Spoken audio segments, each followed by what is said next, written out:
Hello,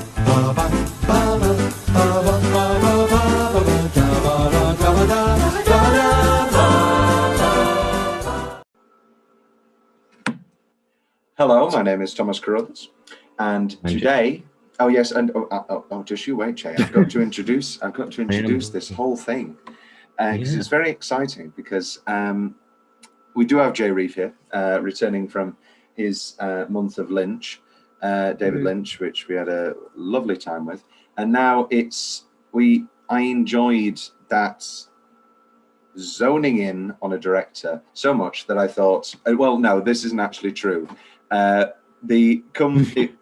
We are a year on, anyway, lockdowns and lockdowns and lockdowns, and the February lockdown, if people can remember it, I thought, Jesus Christ, I did not expect this. What am I going to do? And so I scheduled all of David Fincher's movies because I love David Fincher, and despite him making some of the sickest and most disturbing and dark films of all time, he's one of my favorite directors, and they're just incredibly rewatchable movies. This isn't going to be like our David Lynch month where it's just me and Jay. We have loads and loads of guests because people love David Fincher movies. However, we are starting with Jay with his first two films, but I guess that's the first port of call. This isn't his first two films. We won't be doing Alien 3 here, mainly because we haven't done Alien and Aliens yet, and I'm very anal and OCD about things like that. I'm sure down the line I'll do the Alien quadrilogy. I haven't actually ever seen Alien Resurrection. Have you seen Alien Resurrection? Have you seen, I presume, I've seen Alien and Aliens? I think I've seen all of them. Yeah. Except the Predator spin-offs, which I'm not eager to watch anyway. No, I don't. I mean, James Cameron's not Jay. That sounded like James Cameron's. It's supposed to be Jay's camera. Isn't working today. So we have for our video watchers, you have me. Do you like what you do for a living? These things you see. You have to wear blinders sometimes. Most times. Detective William Somerset is looking for a way out. You're retiring. 6 more days and you're all the way gone. So how long have you lived here? Too long. Detective David Mills is looking for a way in. We'll be spending every waking hour together from now until the time I leave. I'll show you who your friends and enemies are. Look, I've worked homicide 5 years. Not here. Now, Ladies and gentlemen, we have ourselves a homicide. they're caught in a game. No fingerprints and no witnesses of any kind. Nope. About the only thing we know about that guy right now is he's totally insane. But for me, Fincher starts with 7, and I mean, he wholeheartedly agrees and despises Alien 3. I think it'd be interesting if there was a world where there was no studio interference, and we got Alien 3 the way that Fincher wanted it. But no, we're starting with 7. You're joining us for the first two films, Jay, 7 and The Game. The Game you haven't seen, that will be a virgin watch, but you have seen 7. What's your relationship with 7, Jay? Where the price of sin is death. There are 7 deadly sins. Gluttony, You're going to come take a look at this. greed, No one touches anything. sloth, wrath, pride, lust, and envy. 7. You can expect 5 more of these. Body was found on Tuesday morning. I hate this city. We're gonna get who did this. This will be the very definition of swift justice. There are 2 more bodies, 2 more victims. This guy's methodical, exacting, and worst of all, patient. He's laughing at us. He had a gun. He's 2 murders away from completing his masterpiece.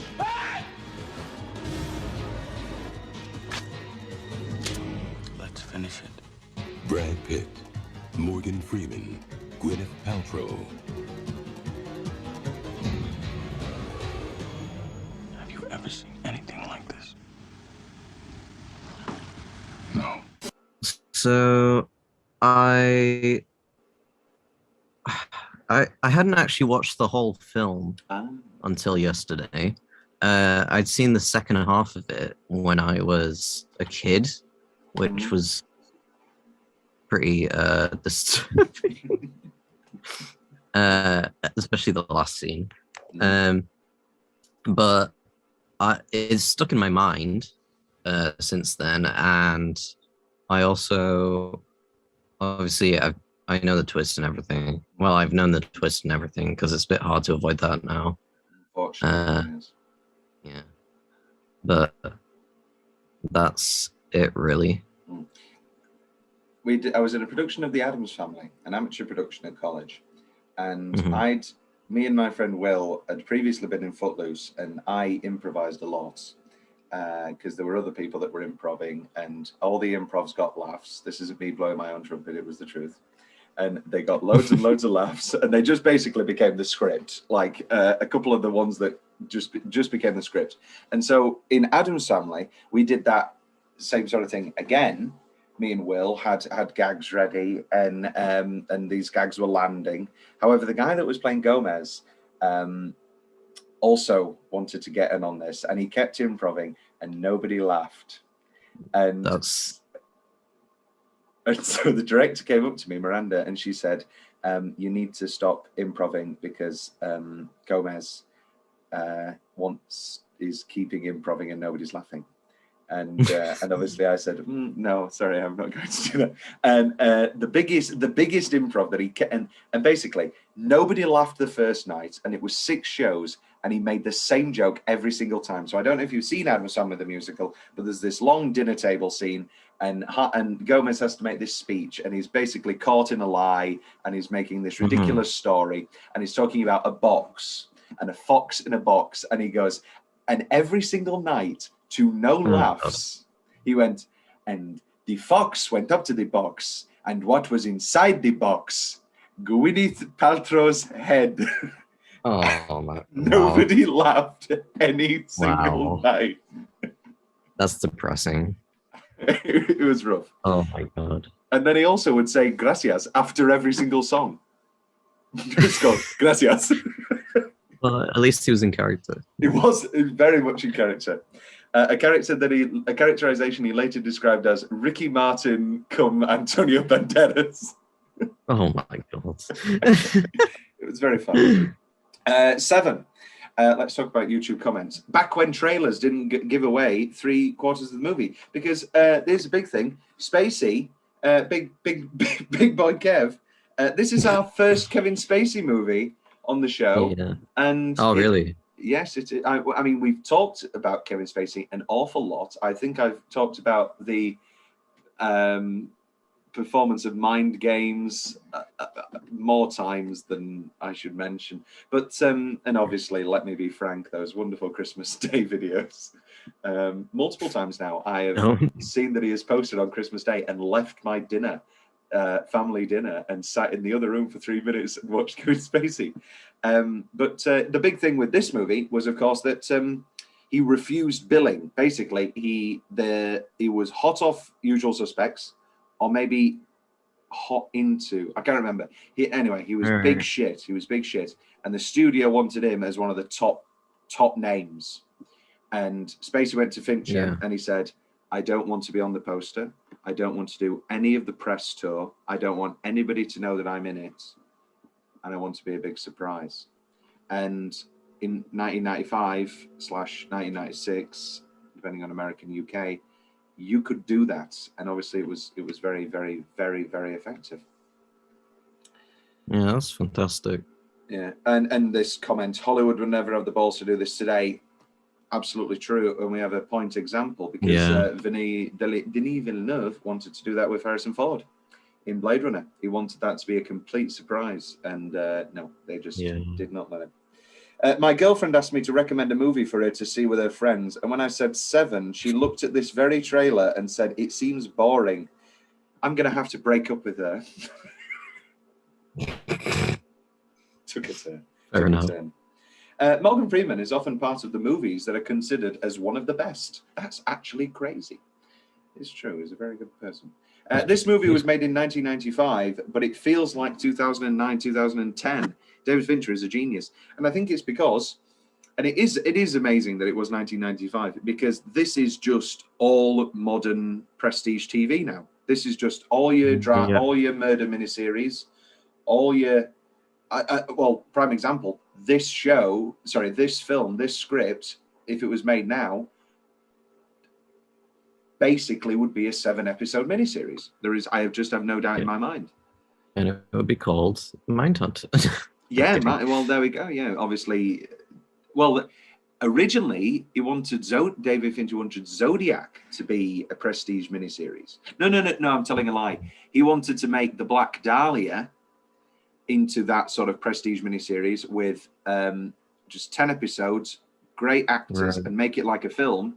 But that was 2006, and everyone said, "Come on, David!" And so he then made Zodiac, and then Brian De Palma made The Black Dahlia. Not a great De Palma. But then, of course, come 5 years later with Spacey, with House of Cards, obviously that became a series, less a miniseries, and then obviously Mindhunter. That is what we do now. That is all we do now. Another YouTube comment: Morgan Freeman should have had an Oscar for this movie. We're going to look at the Oscars later, but I'm pretty happy with. I would be pretty happy with that. 7 problems with 7. We are now. This is your first episode, Jay, with the Katrina Unit 1-star review corner. Are you excited?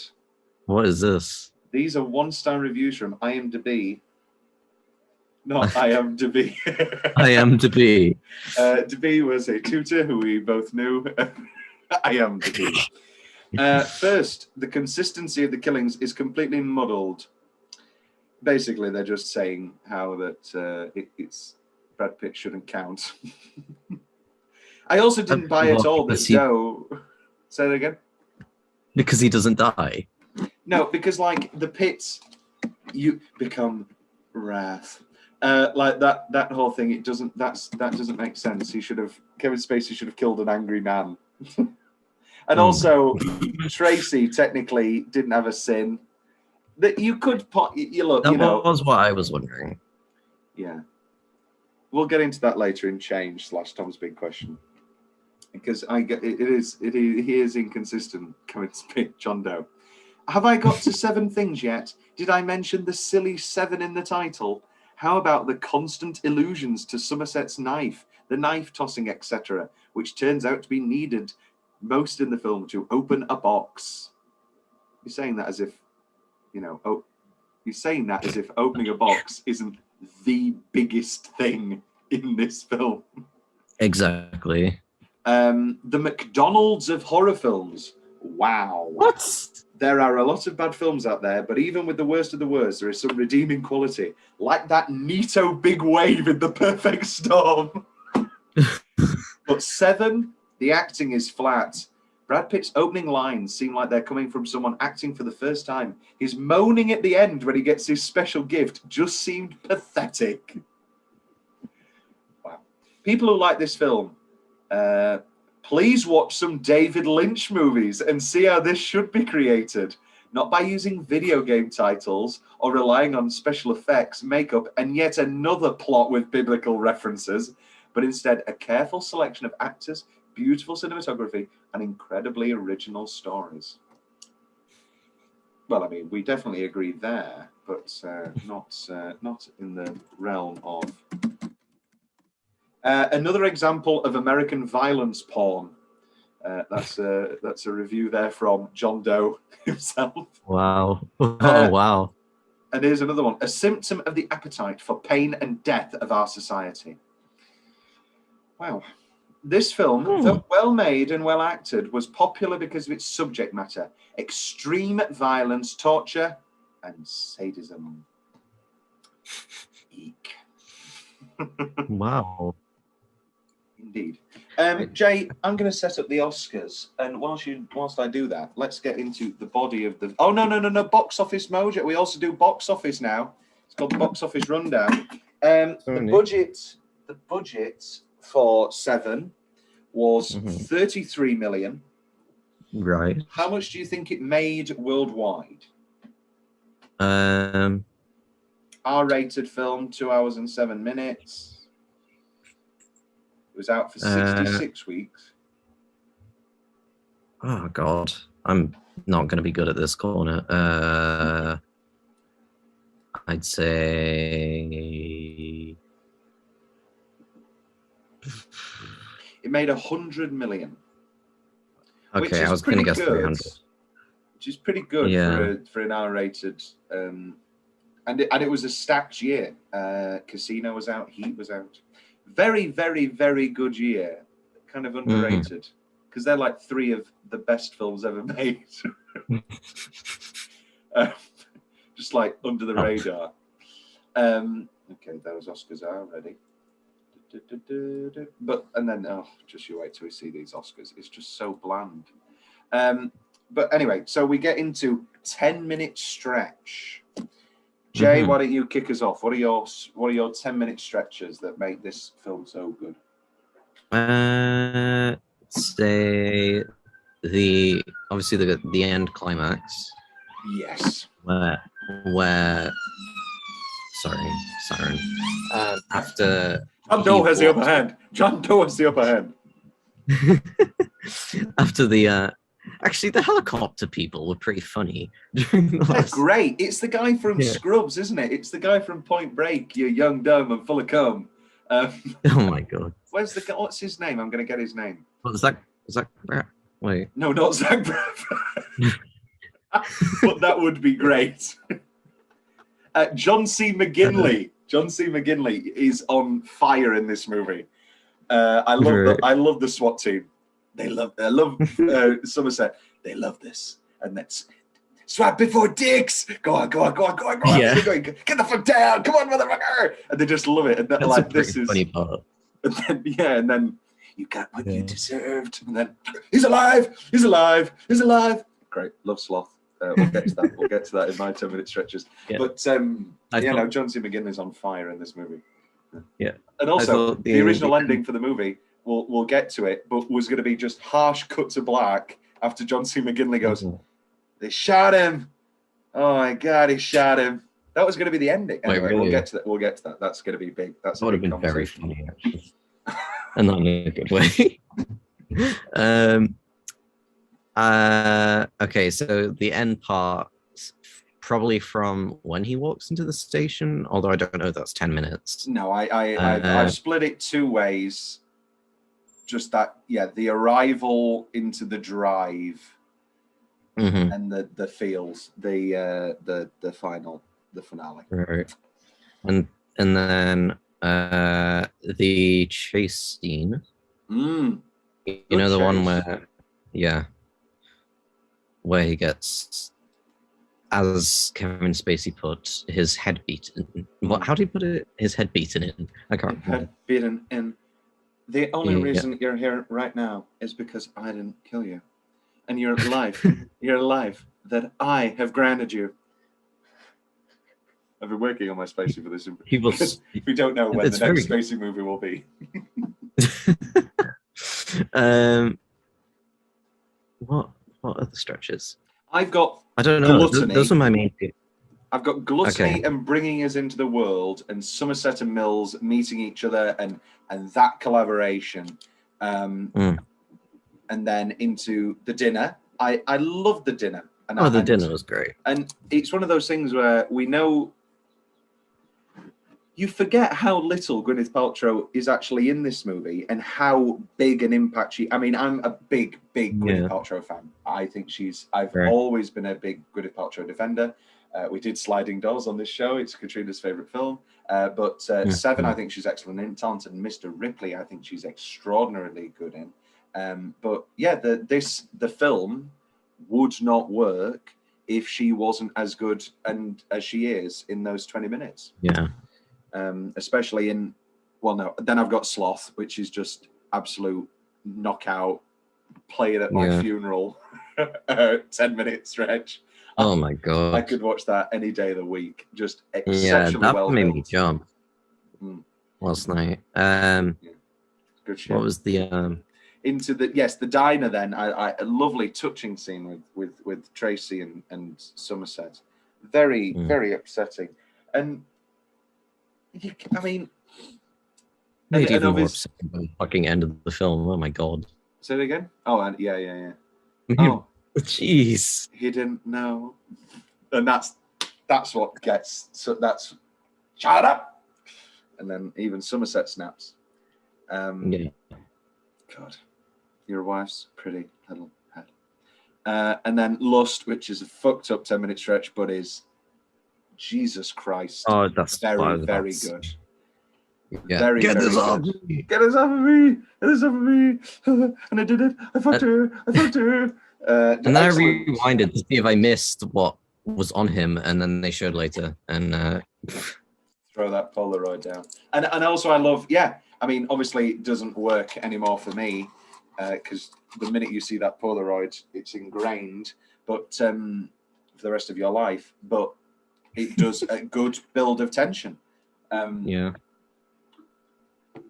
You just like, what's happened? Has he been forced to rape her? Has he been forced to rape her and then kill her? What's happened? And then you just but then you remember that the British guy in Wild Bill's leather. Oh yeah, I made that. Yeah. Oh yeah. Oh yeah. Oh, I've made worse shit than that. Oh yeah. And that guy.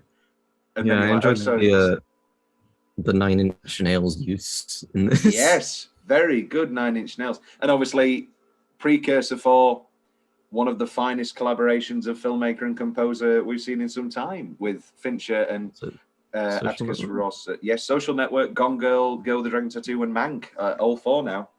And wow. And then all of those scores are so completely different. You haven't seen the Watchmen show, have you? I haven't seen the Watchmen show, but they composed that as well, didn't they? Yeah, and it was amazing. The soundtrack. They're highlight. very, very, very talented individuals, and I can only hope. Oh yes, the final episode of this Fincher Fincher month will be Mank, and Jay will return. However, that episode was filmed before the Oscars, and we were praying and we had our fingers crossed for a #Mank sweep. Yeah. But we'd lost, and now the optimism and naivete of that episode will seem like a fool's errand. Yeah. But we can only hope for the killer. No, we can't hope for the killer because that'll be too thrillery and too thrillery, and the Oscars will ignore it. God, I hate the Oscars. Yeah. But I also love them. I love them when we win, when I win, when the people that I want to win, and then I hate them when they don't win. It's wonderful stuff. Which takes us, and then the drive in the field. I mean, Jesus. Yeah.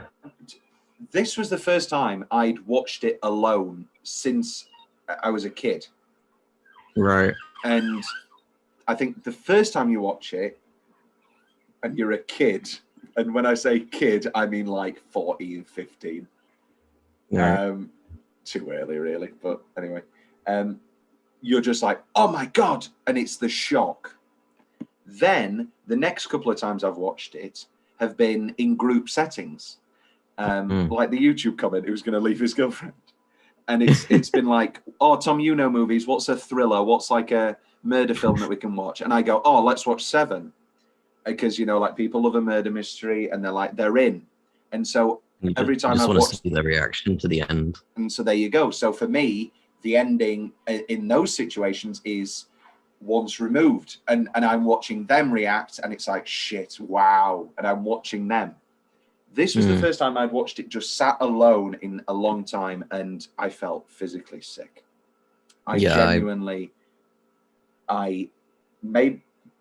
Maybe it's because I've had a love in my life since watching it as a child. Obviously, that's not around, so I can only imagine if it was still around. But Jesus, it really sickened me. The other morning. Me too. Last night, when I watched it, it's one of those things of you can't even imagine it. No. And yeah, and especially with just Brad Pitt's excellent acting. Yeah. And I think it's cruel to say it's a story of hubris because it's not a case of it was his wrath and his anger that killed his wife. It's not. John Doe is a psychopath. He's a very, very, very well structured and legitimate psychopath. But Brad Pitt's anger didn't cause his wife's death. He loved his wife. It's that thing of it being completely. And Somerset knows what's going to happen. I've got it in specific favorite parts, which we're going to get to in a minute. The first thing that Somerset says, "Throw your gun down." He knows what's going to happen. He absolutely knows immediately. And that was the bit where I got goosebumps. I mean, I've seen this movie fucking 20 times. And I got goosebumps this time when Somerset yells, "Throw your gun down!" Because he knows his part. It's been 7 days. It's been a week. And he knows this guy. He's like, he's got you. Yeah. If he wins, if you shoot him, then he wins. Which is maybe the one line I could lose.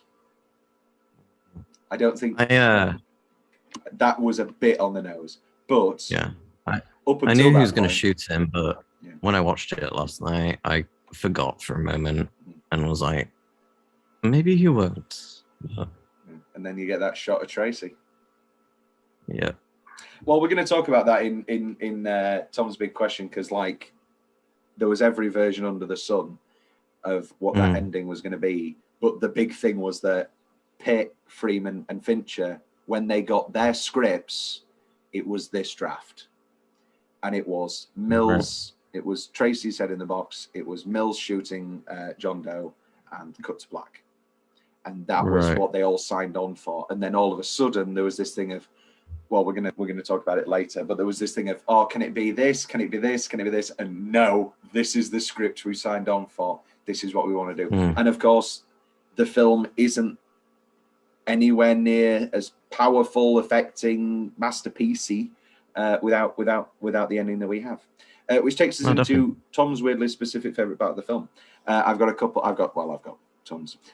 This will be the very definition of swift justice, and Brad Pitt just shuddering at that because he knows that they know nothing at this point. You cannot say that. I love the guy scraping off the words and then okay. I love Ali Ermey. We're both Kubrick guys. Love to see Ali Ermey back from Full Metal Jacket. This isn't even my desk. The Poker guys. Love the Poker guys. I didn't even realize that was him. Yeah, there you go. Oh my god. I bet you'd fuck a guy in the ass and not give him the common courtesy of a reach around. I knew I recognized him. Oh my. That's your major malfunction. Great stuff. The Poker guys, we got culture coming out of our ass. Here's some culture. And then very Marvin Berry. You want to hear culture? Listen to this. And then Bark plays. I love it's, one of the only moments we get of pure happiness in this film of the world's genuine, relaxing, vibrating home. And they have a nice laugh. And again, it's needed. And it's such an honest laugh from Morgan Freeman. Like, it's so well acted. It's so there's so much joy in his face. Yeah, wonderful stuff. And I lovely little. This is the definition of specific favorite part. Little Somerset's little look when Mills brings him wine in a half glass in a tumbler. He's like, and then cut away. Just I wasn't expecting that relationship to be so entertaining. Well, and then of course it's just a lovely little arc, and by the end of it, Somerset's asking Mills if he can stay. You'd be doing me a favor, please. I'm asking if I can stay on as your partner. Not, I'm asking to stay on with you for another week. I'm asking for me to stay on as your partner. There's just such, by the end of the week, there's just such a help me. Admiration. And also, I think the film does an excellent job of, I mean, it does have the title cards Monday, Tuesday, Wednesday, Thursday. Does a wonderful job of never having to then stop yourself at the end of the film and go, wait, that was 7 days? They became that good friends in 7 days? It's all very believable. Yeah, which is pretty hard to do, I think. And it's the power of the writing. I think we've not talked about the writing yet. Andrew Kevin Walker, great script. He would then do punch-ups on Fight Club, as well as writing 8mm, another one of the most fucked up, disturbing thrillers. The tape is real. The tape is real. Nicolas Cage there, great film. And a young Joaquin Phoenix. I love the clinical, people talk about Fincher a lot as a clinical filmmaker, and I think probably the most clinical part of this, a film which has a bit more of a grit and a dirt than his other films, would be the post-its on the Greed pictures when they're given to the wife. Just such a cold and unfeeling image to have those post-its. Just, I love Kevin Spacey. Full stop. No, when he is pretending to be the photographer, and he goes MILLS, fuck off, and he goes, I didn't even know you could spell, and he's doing this weird accent. Yeah, that was funny. He doesn't even need to do an accent because they don't know how he sounds. But I guess it's because we know what Kevin Spacey sounds like. I love his little wig. Yeah. Oh, is that before the phone call? That's before the phone call because it's at the sloth. It's at the sloth house. Oh, but it still might be because of that. Yeah, could be. Hi, my name is John Doe. I wouldn't want to spoil the surprise. I love him doing the tea bags. I've always enjoyed that's just an image that stuck with me for a while. I love let's finish it. And it's that thing of on a rewatch, knowing that entire morning, like ever since Spacey shows up, you're like, Tracy is dead. Yeah, I mean, obviously I remembered that, and it's been spoiled for me a lot as a great twist. But I like knowing that just really like makes that last section hurt with how much they think they've won. Well, no, I think how much Mills thinks he's won. I think the entire time Somerset is uneasy, and I don't think he could ever fathom what is about to happen. But he knows that something's awry. Yeah. What's that bit? Yeah, the bit where they're agreeing whether or not to let him take them. I think with the lawyer with them, and it takes a moment for Somerset to agree. And I in particular, just before detective, you're looking for me. Just before that is get yourself an answering machine. Your wife keeps calling. What was that call? We'll never know. Was that call? Oh my God. Was that call? Good point. There's somebody at the door. There's somebody at the door. Please, there's somebody at the door. Or was it just, hello, darling, you've left your shoes. We'll never know, and he'll never know. And for the rest of his life, he will wonder about that. Which takes us into, I mean, John Doe has the upper hand. John Doe has the upper hand. I say that single that's gone into the lexicon, I think, in a way amongst film buffs more than what's in the box of people saying John Doe has the upper hand. Just lovely stuff.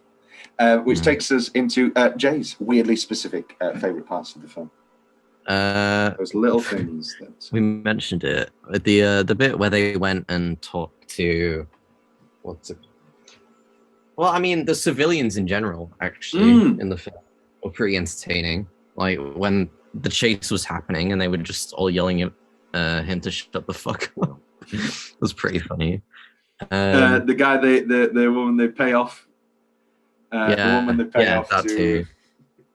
That's great. And what was the bit? Spooky shit. There was some spooky shit happening. When we mentioned it, but the bit where they go talk to the guy who makes things, the British guy, and then after they walk off, and he just goes, "Fucking pigs." Yeah, fucking pigs. He's like, the picture. The picture. Get the picture back.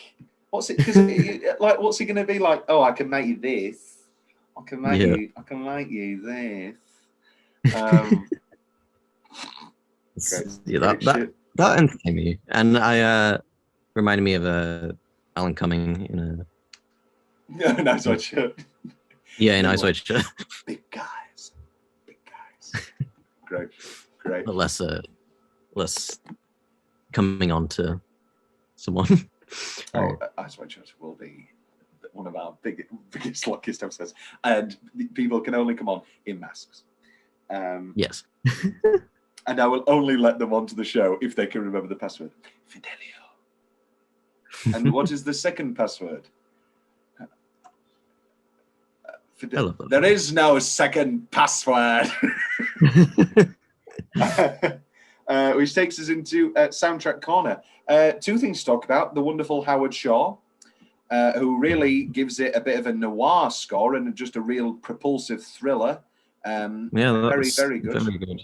But I think obviously the big is that what we've already talked about, the use of Nine Inch Nails, leading us into a career of a lovely collaboration, which takes us into Oscar travesty. So it gets one nomination, which I know we will think is deserved, for film editing. It loses to Apollo 13. I mean, let's just get into. Films are very well edited. Yeah, they always are. It's almost like he's a masterful filmmaker that has never been recognised by any awards body. Let's have a look at. I mean, these best pictures to me are a travesty. Braveheart, Apollo 13, Babe, fucking Il Pastino, Sense and Sensibility. I mean, Braveheart was on in the background the other night. Braveheart's great. No, but I'll Braveheart you can keep. But these are other movies that came out in 1995. Se7en, which for me is a good Heat. Did Casino not come out? Oh, that's a shame. I thought Casino also came out. But anyway, Heat and Se7en definitely can get in there. I could even have I could have a nice Brad Pitt supporting actor nomination for he did get it, didn't he? For 12 Monkeys. Leaving Las Vegas, of course, Nick Cage wins, which is a very, very deserved Oscar. And I could have a Best Picture nomination for Leaving Las Vegas. Wonderful. I didn't even know Nick Cage had an Oscar. Now it sure does. Very happy. Does. He's absolutely, astoundingly good in it. I need to watch that new film with him in. Is it Pig? Pig, yes, Pig. Which by the time that this comes out will be a year old, and we will have already bought our Blu-rays and watched it many times. Before Sunrise also comes out this year. Dangerous Minds, Dolores Claiborne, very underrated. I love Dolores Claiborne. Lovely underrated King movie. Not about King, Stephen King. But yes, for me, I mean, Best Picture nomination easy, Best Director nomination easy. I'm gonna give Brad Pitt his nomination for 12 Monkeys. I want Morgan Freeman in here. Get rid of Marisa Trosi for The Postman. No, it was a big thing of posthumous nomination. It was a big thing that he'd passed, and he was a huge star in the world of foreign films. But sorry. But get Freeman in there, easy, absolutely easy.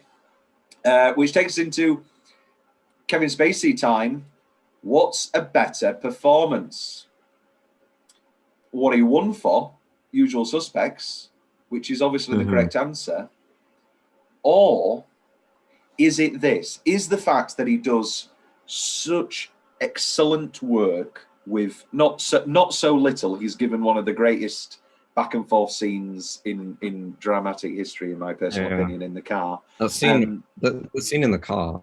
Is that the one you're talking about? Yeah. Oh, Casino did come out. Yeah, Casino did come out this year. Fucking Casino should have been in all of these nominations as well.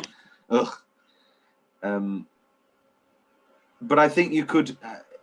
I think if it wasn't the same year, I think a nomination for Spacey for this supporting actor could have been next year as well. Yeah. I think I can see that. Screenplay, definitely get it in there. Not just because it's such a tight, wonderful plot, but what do you call it? I think some of the, we've talked about it already. Some of those dramatic scenes are absolutely wonderful. Some of the back and forths. I've got it in single minute. Just again, furthering Somerset's dissolution with this horrible city they're in. But when Brad Pitt can't remember the name of his partner who got shot. I was thinking the same moment right now. Yeah. I absolutely... Such a tight script. Yeah.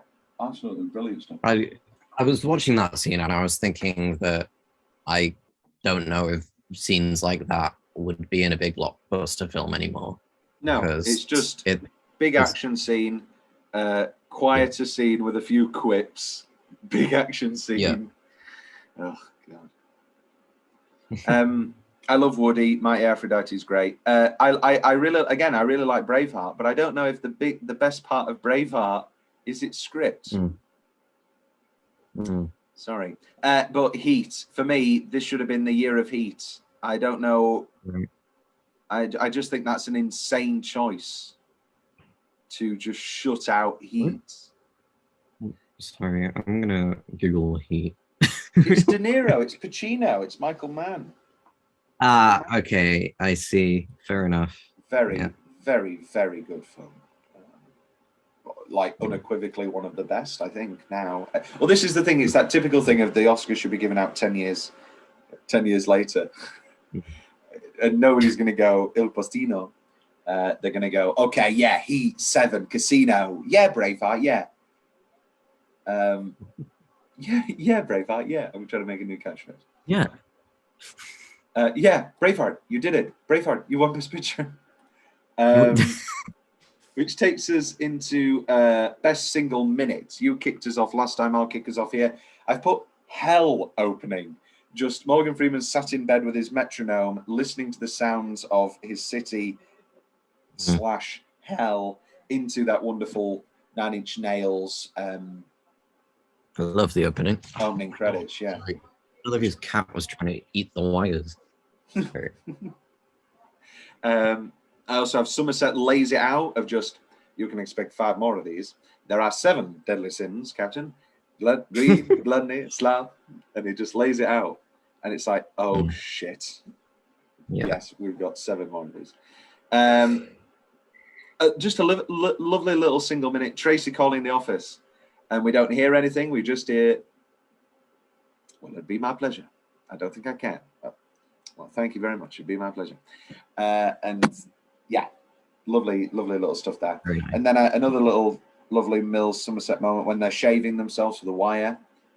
And just lovely. Yeah, that was nice. And oof, rough. Now that with all that we know. Any nominations for best single minutes, Jace? I think the one you mentioned is them talking in the car. And then I'd say when they're driving with Kevin Spacey and he starts to get angry. Yeah, that is. Yeah. Which takes us into best line. Here we go. Innocent? Is that supposed to be funny? An obese man, a disgusting man who could barely stand up, a man who, if you saw him on the street, you'd point him out to your friends so that they could join you in mocking him, a man who, if you saw him whilst you were eating, you wouldn't be able to finish your meal. And then, obviously, it continues. But my favorite part of that is, this is a man who dedicated his life to making money by lying, and every breath that he could muster to keeping murderers and rapists on the street, and then murderers, and then he goes, a woman, murderers, John, like yourself, a woman, so ugly on the inside, she couldn't bear to go on living. If she couldn't. If we catch John Doe and he turns out to be the devil, I mean, if he's Satan himself, that might live up to your expectations, but he's not the devil. He's a man. Any nominations for best line, Jay, before I steal all the good ones? Yeah, I did write one. 1 second. Let me get my... I wrote, he's a nutbag, and just because the fucker's got a library card doesn't make him Yoda. Probably my favorite part in the entire film. What you got? Dead dog. I didn't do that. That was pretty funny as well. Makes me laugh out loud every single time. I didn't do that. You know, Messiah, you're a movie of the week. You're a fucking t-shirt at best.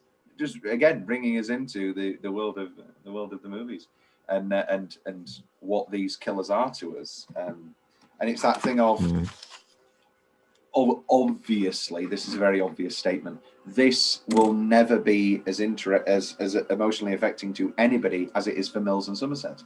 And it, you know, and because these are all the victims. Obviously there's Gould's wife, but other than that, solitary individuals, it seems. Hence how they can be, you know, brutally murdered without anybody noticing. And in the case of Sloth, the best rent keeper he's had in the 10 years of land, whatever. I've ruined that line completely.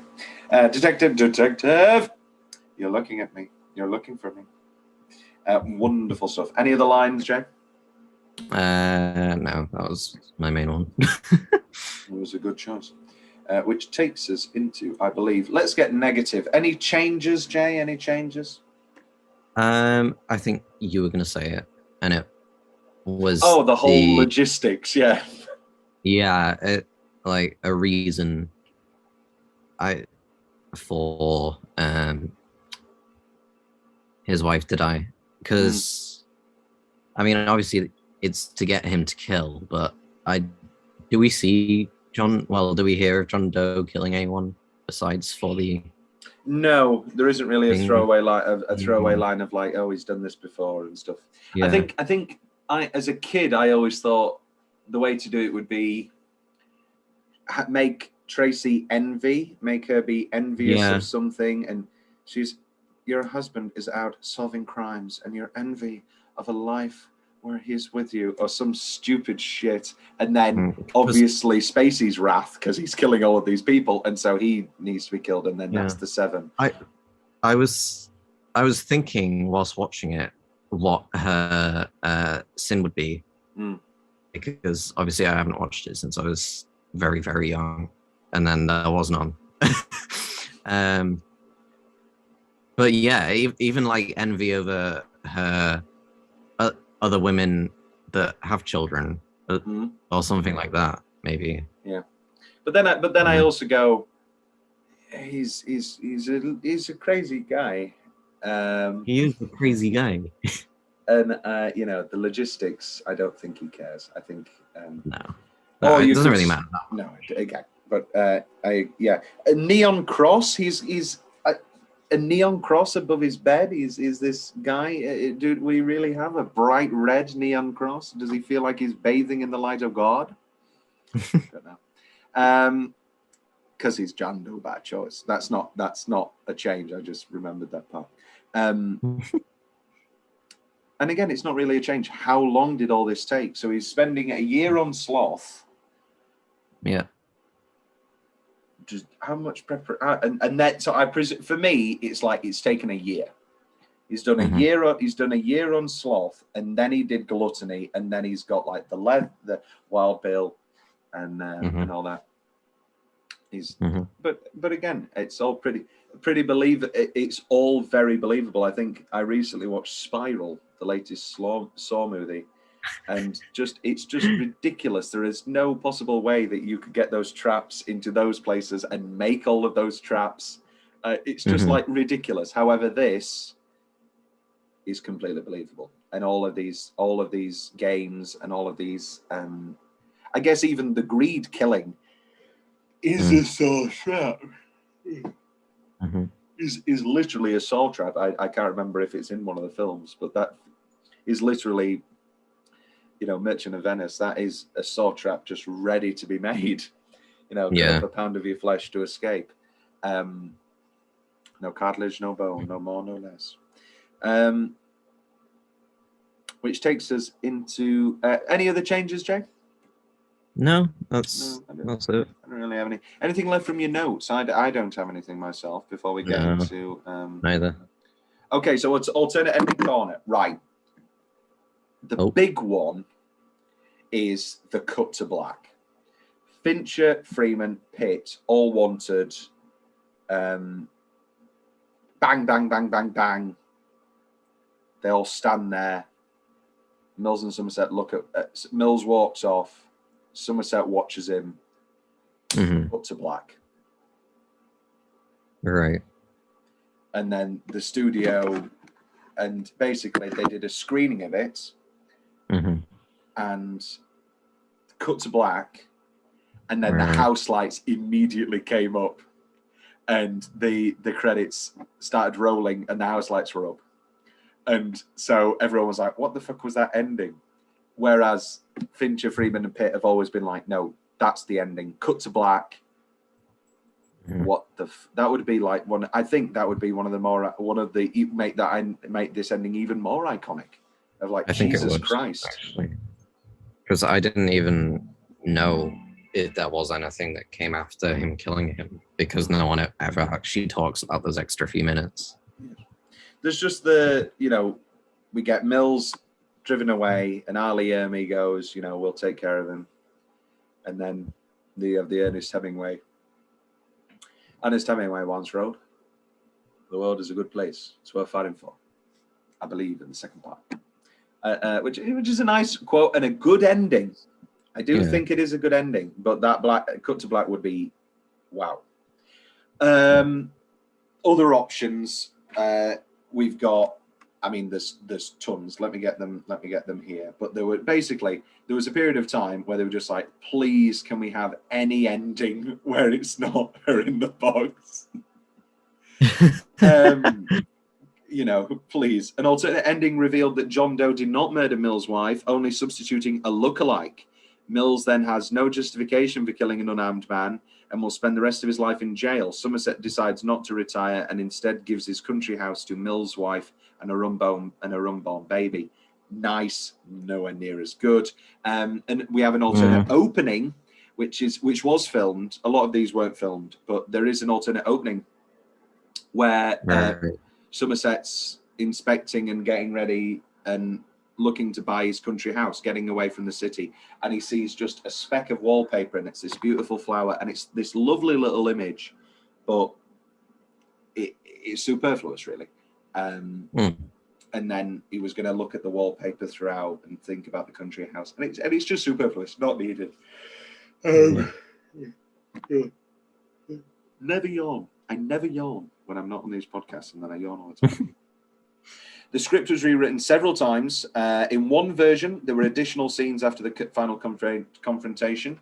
As Mills is preparing to shoot John Doe, Somerset tries to intervene with his switchblade. However, Mills quickly responds by shooting Somerset in the shoulder and subsequently killing Doe. The scene then resumes 2 weeks later as Somerset is recovering in the hospital. He is visited by the captain, who tells him that Mills will be presented at court the next day. The captain also delivers a letter to Somerset from Mills. Opening it contains a note saying, "You were right about everything." No. Do not enjoy that. And this is the worst one. No. This is the absolute worst one. Basically, they made them storyboard it, but Fincher said we're never filming it. Mills has the chance to kill John Doe. Somerset says that he wants out, turns his gun on Doe, and fatally shoots him. The shocked Mills asks, "What are you doing?" To which Somerset replies, "I'm retiring." Oh no. That's terrible. However, Tom's big question, is there the morsel of a good ending in there? Definitely don't have "I'm retiring." Yeah, that. But is there a good ending in Freeman killing him before he can? Killing John Doe before Mills can, knowing that Mills will do it. Somerset's going to retire anyway, and so he's going to get out. Yeah. I think there's a morsel of an interesting alternate ending there, but we do not need "I'm retiring." Yeah, that's so cheesy and bad. Yeah. But yes, that's it for alternate ending corner. which takes us into our next corner. I always say corners as if there are 4 corners. There are so many. There are almost 21 corners on our show. All the corners. Every single corner. Which takes us into a few fun facts. And we have indeed got a few fun facts. As preparation for his traumatic scene in the interrogation room, Leland also would breathe in and out rapidly so that his body would be overly saturated with oxygen, giving him the ability to hyperventilate. He also did not sleep for a few days in order to achieve his director's disorientated look. I mean, it worked. Definitely worked. New Line executives originally balked at the film's ending, but Brad Pitt refused to make the film if the ending was changed. This is why we need stars sometimes. Brad Pitt fell while filming the scene in which he was chased. So Pitt's arm went through a car windshield requiring surgery, and that's why he's in the cask for the rest of the film, because he actually needed a cask, and so they changed the script. And I think it's just a lovely visual. I think it works. So basically, all of the books were real books, and every single one of those books was was filled with notes and John Doe scribes. They took 2 months to complete and cost $15,000. Jesus. Yeah, and it took 2 months to complete. David Fincher thought that Morgan Freeman would turn down the role, thinking he'd feel the film was too down market, but actually Freeman was one of the first people to join the cast. Brad Pitt said that Gwyneth Paltrow's character is the only sunshine we have in the film. That's absolutely lovely, and is obviously That's very true. And obviously, they then start a relationship after this film. Which goes very well. Yes, which goes fairly well for a very limited time, and they have the famous movie premiere photo where they have the exact same haircuts, which is very funny. Brad Pitt said one reason he took this role was to escape the cheese after Legends of the Fall. Andrew Kevin Walker named William Somerset after his favorite author, W. Somerset Maugham. Andrew Kevin Walker didn't know all of the 7 deadly sins until he did his research for the film. David Cronenberg was offered a chance to direct this. I could see that. I mean, different film, but all the same. Okay, a couple of casting possibilities. Christina Applegate turned down the role of Tracy. Again, that perfect angelic light. I can see it very well. Robert Duvall turned down the role of Somerset. Again, I can see it. Very different film. At one point, Harrison Ford was considered for the role of Somerset. That would have been very different. According to Morgan Freeman, he's never seen someone's head in a box, nor has he ever seen anyone's reaction to finding a head in the box. Hence, he isn't completely satisfied with the way he reacts when Somerset opens the box. Okay. Okay. I won't name names, but there's a stupid person. No, that's strong. He's not stupid. He's a lovely person. He just has a terrible, terrible take on this movie. So Detective Mills obviously shoots John Doe 6 times. And his big thing is, why didn't he shoot him 7 times? That would have been a really good, clever ending. And I go, no. Who is it? I can't say. For legal reasons. But all I'll say is his name rhymes with Schmorgen Schmeeman. Oh, really? At 7 minutes before the end of the movie, we get that lovely flash of Tracy, which is exactly a flash and is so powerful and lovely. Ali Ermey originally auditioned for the part of John Doe. Oh, wow. Definitely glad that didn't work out, because I think he's excellent as the chief. Tagline rundown: long is the way and hard that leads out of hell up to the light. Gluttony, greed, sloth, envy, wrath, pride, lust. 7. All right. Detective Somerset is looking for a way out. Detective David Mills is looking for a way in. Now they're caught in a game where the price of sin is death. Oh my God. 7 deadly sins. 7 ways to die. Let he who is without sin try to survive. And then somebody's just done the Ernest Hemingway Once Throughout the World is a Fine Place and Worth Fighting For. I believe the second part that just ruins the ending. Yeah, it does. Get rid of Which takes us into Tom's big question. We've talked about the endings. We've talked about how good Brad Pitt is in this movie. And we've talked a little bit about what happens after. What happens to Mills after? I presume they just manage to rig the case and the cops protect him and do Yeah, probably.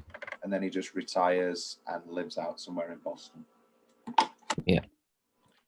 And I think so. Is there the chance that Somerset doesn't retire? I think after that, he definitely would. I think he needs to retire and maybe protect Mills. Yeah. Yeah. Bizarre.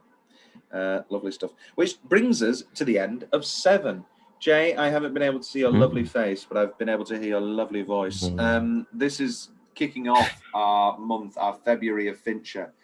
And we've got, I mean, you know what's coming, every David Fincher movie, up until Mank, excluding TV series. Jay, you will join us at the end of this month for Mank, but you will also join us next episode for The Game.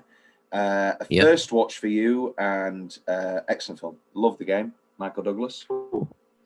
Very, very good movie. Oh yeah, Michael Douglas, Sean Penn. Oh yeah. Oh yeah. Oh yeah. If you've got the money, there's a lovely Arrow video edition, which is very good. Which takes us to the end of Se7en. Jay, it's been a pleasure. I will see you for The Game, and then I will see you for Mank. Yeah. Hashtag Mank sweep. No more. Rest in peace. Dabba dabba dabba da da ba ba ba ba ba ba.